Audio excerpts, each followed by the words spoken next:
काल बुधवार अंड्याचा दिवस आणि श्रावण चालू होण्याआधीचा शेवटचा नॉनव्हेजचा वार म्हणून म्हटलं चला मस्त अंडा करी बनवूया. तर मी पहिल्यांदा तर वाटण आणि अंडी उकडून घेऊन त्यांना चिरा पाडून ठेवल्या. वाटण्यामध्ये मी जिरं, कोथिंबीरीच्या काड्या, आलं, लसूण, खोबरं वाटून घेतलं आधी. नंतर कांदा आणि टोमॅटोसुद्धा त्याच्यामध्येच वाटून घेतला.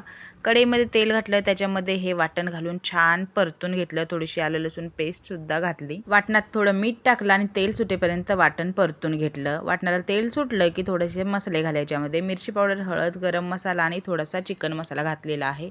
मसाल्याला तेल सुटेपर्यंत सुद्धा छान परतून घेतलं. मिक्सरचं भांडं होतं त्याच्यामध्ये थोडंसं पाणी घालून हे याच्यामध्ये घातलं आणि वरून गरम पाणी घातलं मी याच्यामध्ये. तर गरम पाणी घालताना व्हिडिओ चालू करायचं राहून गेलं. असो मस्त ग्रेव्हीला उकळी आली की याच्यामध्ये चिरा पाडलेली अंडी घालायची आणि छान पुन्हा एकदा 5 मिनिटं उकळू द्यायची. सगळ्यात शेवटी कोथिंबीर घालायची. मस्त अशी चमचमी अंडा करी किंवा अंडा ग्रेव्ही तयार आहे. चला तर मग आता सबस्क्राईब करून घ्या.